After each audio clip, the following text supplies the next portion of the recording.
নমস্কাৰ বন্ধুসকল, মই আপোনালোক সকলোকে মোৰ চেনেললৈ স্বাগতম জনাইছোঁ। বন্ধুসকল, মোৰ নাম গোবিন্দ ৰাজ কৰ্মী, এষ্ট্ৰ বাস্তু এক্সপাৰ্ট নিউমেৰলজিষ্ট। বন্ধুসকল, আপোনালোকৰ সুবিধাৰ্থে মই চেনেলটোত বাস্তুৰ সম্পৰ্কে, সংখ্যাতত্বৰ সম্পৰ্কে, জ্যোতিষৰ সম্পৰ্কে, তাৰ লগতে আপোনালোকৰ বিভিন্ন সমস্যাৰ সমাধানৰ উপায়সমূহৰ সম্পৰ্কে আলোচনা কৰি থাকোঁ। গতিকে যদিহে আপোনালোকৰ মোৰ চেনেলৰ ভিডিঅ'সমূহ চাই ভাল লাগে, অনুগ্ৰহ কৰি মোৰ চেনেলটো ছাবস্ক্ৰাইব কৰি ভিডিঅ'সমূহ লাইক কৰিব, কমেণ্ট কৰিব আৰু যিমান পাৰে শ্বেয়াৰ কৰিব। বন্ধুসকল, আজি মই আপোনালোকৰ লগত আলোচনা কৰিবলৈ আগবাঢ়িছোঁ। যদি আপোনালোকে সপোনত প্ৰায় বেয়া সপোন দেখে, যেনেকৈ সাপে খুটা, বাঘে খেদা, হাতীয়ে গছকা, গাত জুই লাগি যোৱা বা মৰা মানুহ দেখি থাকে প্ৰায়, বা ভূত প্ৰেত বা নিগেটিভ শক্তি আপোনালোকে সপোনত দেখিবলৈ পায়, যি সপোনেই দেখে সেয়া আপোনালোকে নিগেটিভ সপোন দেখে, প্ৰায় আপোনালোকে ৰাতি বেয়া সপোন দেখি চিঞৰি উঠিবলৈ বাধ্য হৈছে, ৰাতি আপোনালোকে সাৰ পাই যাবলৈ বাধ্য হৈছে। যদি এনেকুৱা আপোনাৰ লগত হৈ আছে, তেন্তে তাৰ কাৰণে কি উপায় কৰিব লাগে সেই বিষয়ে ক'বলৈ আগবাঢ়িছোঁ। বন্ধুসকল, বেয়া সপোন দেখাৰ বিভিন্ন কাৰণ থাকে। যদি আমাৰ মনত বহুত বেছি আমি নিগেটিভ চিন্তা কৰোঁ,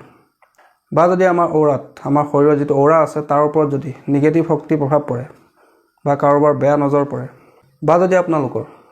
কোনোবা পাপী গ্ৰহৰ দশা চলি থাকে, যেনেকৈ ৰাহু, কেতু, শনি ইত্যাদিবিলাকৰ দশা চলি থাকিলেও তেতিয়াও আমি ৰাতি বেয়া সপোন দেখিবলৈ লওঁ। আৰু এই ঘটনাটো আপোনাৰ লগত কণ্টিনিউ হ'বলৈ লয়। অৰ্থাৎ বহু দিনৰ মূৰত যদি আপোনালোকে কোনোবা এদিন বেয়া সপোন দেখে, তেতিয়া কোনো ধৰণৰ বিশেষ চিন্তা কৰাৰ কাৰণ নাথাকে। কিন্তু যদি আপোনালোকে কণ্টিনিউ বেয়া সপোন দেখিবলৈ লয়, এইটো কিন্তু ভাল সংকেত নহয়। হয়তো ভৱিষ্যতে আপোনাৰ লগত কিবা ডাঙৰ সমস্যা হোৱাৰ সম্ভেদ বা ইংগিত আপোনাক সপোনৰ মাধ্যমেদি ইউনিভাৰ্ছে প্ৰদান কৰে। গতিকে আপোনালোকে প্ৰায়ে যদি বেয়া সপোন দেখিবলৈ লৈছে, তেন্তে আপোনালোকে সাৱধান হোৱা উচিত। বন্ধুসকল, এতিয়া কথা হ'ল যে আমি যদি বেয়া সপোন প্ৰায় দেখিবলৈ লওঁ, তেন্তে তাৰ কি উপায় কৰা উচিত। বন্ধুসকল, তাৰ কাৰণে মই ইয়াৰ আগতেও আপোনালোকক বিভিন্ন উপায় সম্পৰ্কে কৈছিলোঁ, মন্ত্ৰ সম্পৰ্কে কৈছিলোঁ, এঞ্জেল নাম্বাৰ সম্পৰ্কে কৈছিলোঁ, চুইটচৰ্ডৰ সম্পৰ্কে কৈছিলোঁ। আজি মই আপোনালোকক এটা পৰীক্ষিত আৰু 100% কাম কৰা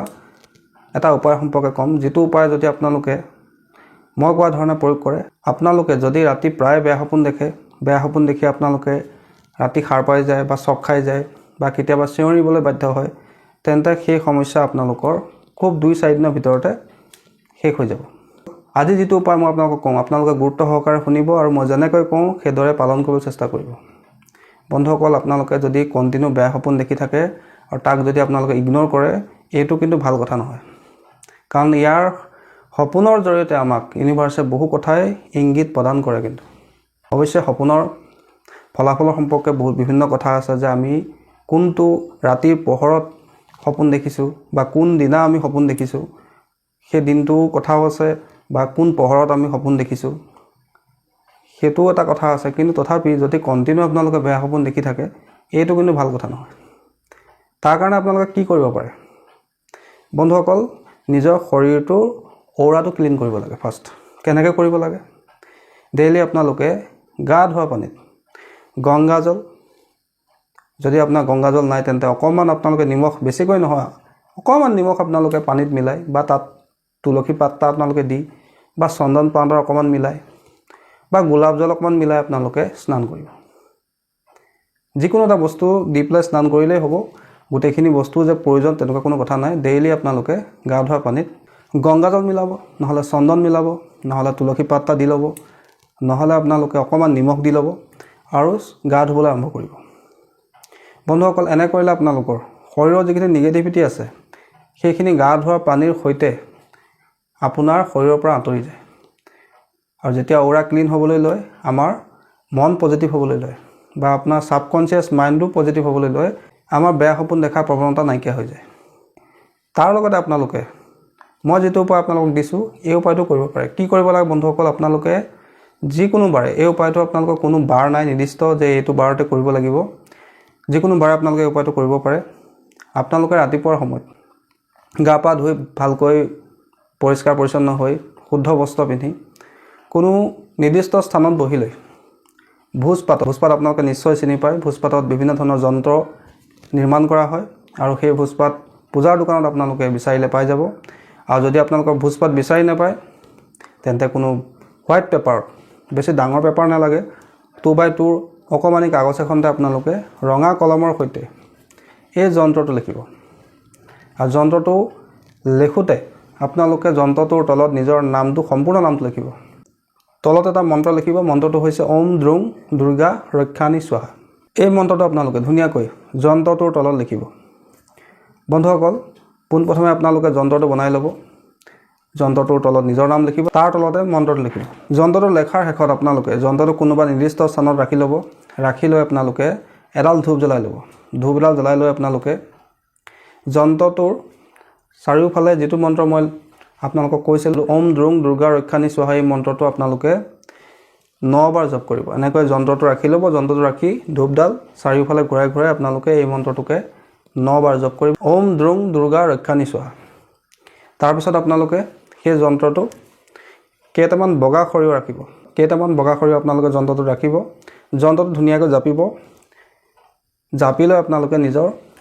গাঁৱৰ তলত ৰাখি দিব বা আপোনালোকে গাঁৱৰ কভাৰৰ ভিতৰতো যন্ত্ৰটো ভৰাই ৰাখিব পাৰে আপোনালোকে মই যেনেকৈ ক'লোঁ তেনেকৈ যদি আপোনালোকে যন্ত্ৰভাগ নিৰ্মাণ কৰি তাত কেইটামান বগা খৰিও ৰাখি যদি আপোনালোকে গাঁৱৰ তলত ৰাখি থয় আপোনালোকৰ বেয়া সপোন দেখাৰ সমস্যা লাহে লাহে নাইকিয়া হৈ যাব বন্ধুসকল অৱশ্যে বেয়া সপোন দেখাৰ আৰু এটা কাৰণ থাকে যদিহে আপুনি যিটো কক্ষত শুৱে যিটো ৰুমত আপুনি শুৱে তাৰ যদি এনাৰ্জিটো নিগেটিভ হয় তাৰ কাৰণেও কেতিয়াবা আপুনি কিন্তু বেয়া সপোন দেখিবলৈ লয় তাক ঠিক কৰিবৰ কাৰণে আপোনালোকে প্ৰত্যেক দিনে নিজৰ ৰুমৰ ভিতৰত ধূনা দিব লাগে ধূনাৰ ধোঁৱা আপোনালোকে প্ৰত্যেক দিনে নিজৰ ৰুমত দিব লাগে আৰু যদি আপোনালোকে ধূনা দিব নোৱাৰে তেন্তে কৰ্পূৰ আপোনালোকে নিশ্চয় চিনি পায় পূজাৰ সময়ত জ্বলোৱা হয় তেনেকুৱা কৰ্পূৰ আপোনালোকে প্ৰত্যেক দিনে নিজে শোৱাৰ আগমুহূৰ্তত নিজৰ ৰুমত জ্বলাব লাগে আৰু কৰ্পূৰৰ ধোঁৱা নিজৰ ৰুমত দিব লাগে এনে কৰিলে আপোনাৰ ৰুমটোৰ যিখিনি নিগেটিভিটি আছে সেইখিনি দূৰ হয় তাৰ লগতে আপোনালোকৰ অ'ৰা পজিটিভ হয় বেয়া সপোন দেখাৰ প্ৰৱণতা দূৰ হয় নিগেটিভ শক্তি আপোনাৰ শৰীৰৰ পৰা আপোনাৰ অ'ৰাৰ পৰা আঁতৰি যায় বা আপোনাৰ ৰুমৰ পৰা নিগেটিভ শক্তি দূৰ হয় বা আপোনালোকে সেই কৰ্পূৰকে নিজৰ অ'ৰা ক্লিন কৰিবৰ কাৰণে ব্যৱহাৰ কৰিব পাৰে কেনেকৈ কৰিব লাগে এডোখৰ কৰ্পূৰ ল'ব লাগে লৈ নিজৰ মূৰৰ ওপৰেদি 7 পাক এণ্টি ক্লক ঘূৰাব লাগে বন্ধুসকল এণ্টি ক্লক আপোনালোকে নিশ্চয় চিনি পায় ঘড়ীৰ কাটাৰ বিপৰীতে আমি এনেকৈ কৰ্পূৰ দুখৰ নিজৰ মূৰৰ ওপৰেদি 7 পাক এণ্টি ক্লক ঘূৰাব লাগে ঘূৰাই লৈ আমি কোনোবা এটা মাটিৰ পাত্ৰত তেনেকৈ চাকি হ'ব পাৰে খালী চাকি এটাতে আপোনালোকে কৰ্পূৰটো নিজৰ ৰুমৰ পৰা বাহিৰত গৈ আপোনালোকে জ্বলাই দিব লাগে আৰু ইয়াক কণ্টিনিউ 15 দিন কৰিব লাগে এনে কৰিলে আপোনালোকৰ শৰীৰৰ অ'ৰা পজিটিভ হয় আপোনাৰ যদি ৰুমৰ ভিতৰত কিবা নিগেটিভ এনাৰ্জি থাকে ৰুমৰ ভিতৰত যদি কৰ্পূৰ জ্বলায় তেতিয়াও কৰ্পূৰৰ পজিটিভ এনাৰ্জি ৰুমটোৰ নিগেটিভিটিখিনি দূৰ কৰে বা যদি আপোনালোকে সদায় নিজৰ শৰীৰটো বা নিজৰ অ'ৰাটো পজিটিভ কৰিব খোজে তেন্তে প্ৰত্যেক দিনে আপোনালোকে মই যিকেইটা বস্তুৰ কথা কৈছিলোঁ আপোনালোকক গংগাজল তুলসী পাত চন্দন অথবা অকণমান নিমখ আপোনালোকে পানীত দি ডেইলি গা ধুব আপোনালোকৰ অ'ৰাও পজিটিভ হ'ব আপোনালোকৰ বেয়া সপোন দেখা প্ৰৱণতাও নাইকিয়া হৈ যাব বন্ধুসকল যেনেকৈ মই আপোনালোকক যন্ত্ৰটো নিৰ্মাণ কৰিবলৈ ক'লোঁ তেনেকৈ আপোনালোকে নিৰ্মাণ কৰিব আৰু যন্ত্ৰটো লিখোঁতে সদায় ৰেড পেন ইউজ কৰিব যন্ত্ৰ শেষ হোৱাৰ পিছত আপোনালোকে মই যিটো মন্ত্ৰ আপোনালোকক ক'লোঁ সেই মন্ত্ৰটো আপোনালোকে 9 বাৰ জপ কৰি যন্ত্ৰটো চাৰিওফালে ধূপ ঘূৰাব তাৰপিছতে সেই যন্ত্ৰটোৰ সোঁমাজতে কেইটামান বগা খৰিও ৰাখি তাক ধুনীয়াকৈ ফ'ল্ড কৰি জপাই লৈ আপোনালোকে নিজৰ গাঁৱৰ তলত বা নিজৰ গাঁৱৰ কভাৰৰ তলত ইয়াক ভৰাই থ'ব আপোনালোকৰ বেয়া সপোন দেখাৰ প্ৰৱণতা লাহে লাহে নাইকিয়া হৈ যাব বন্ধুসকল এইটো এটা অত্যন্ত পৰীক্ষিত উপায় আপোনালোকে কৰি চাব নিশ্চয় ইয়াৰ পৰা আপোনালোকে ভাল ফল লাভ কৰিব বন্ধুসকল আশা কৰিছোঁ আজি আপোনালোকৰ এই উপায়টোৰ সম্পৰ্কে জানি ভাল লাগিলে আপোনালোকে কেতিয়াও কোনো কাৰণতে যদি কণ্টিনিউ বেয়া সপোন দেখি থাকে তাক কেতিয়াও ইগনোৰ কৰিব নালাগে আৰু তাৰ কাৰণে কি উপায় কৰিব লাগে সেই বিষয়ে আজি আপোনালোকক ক'লোঁ বন্ধুসকল আশা কৰিছোঁ আজি আপোনালোকৰ এই বিষয়টোৰ সম্পৰ্কে জানি ভাল লাগিলে যদি ভাল লাগিলে অনুগ্ৰহ কৰি ভিডিঅ'টো লাইক কৰি দিব কমেণ্ট কৰিব আৰু মোৰ চেনেলটো ছাবস্ক্ৰাইব কৰিব ধন্যবাদ